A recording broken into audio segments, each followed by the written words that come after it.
Entre Sébastien Jondot et Karl Lagerfeld, si est une histoire d'amitié et de confiance qui a mis du temps à s'installer mais qui n'a plus jamais quitté les deux hommes jusqu'à la mort du couturier en février 2019.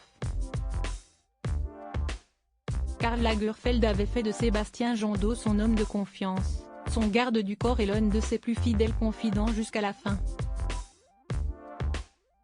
Des liens que le principal intéressé peine encore à réaliser 3 ans après la disparition du célèbre acteur de la mode. Dans ma vie, j'ai passé autant de temps avec Karl qu'avec tous les membres de ma famille. Les liens qui se sont tissés entre nous allaient bien au-delà du travail.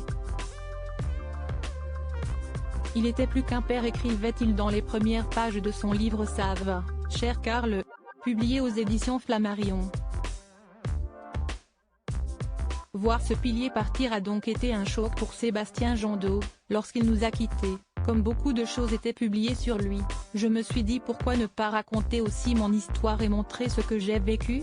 Je suis une des seules personnes à avoir été aussi proche aussi longtemps de lui, expliquait-il encore au magazine Numéro.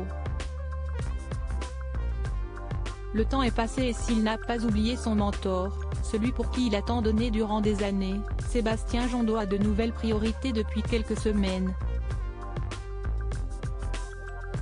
Un nouveau rôle de papa. Il y a 2 mois et demi, Sébastien Jondot a vu débarquer un petit être qui a chamboulé sa vie, pour toujours, un bébé. Comme annoncé sur son compte Instagram, le mannequin de 47 ans est devenu papa pour la première d'une petite fille répondant au doux nom de Julia, le premier jour du reste de ma vie.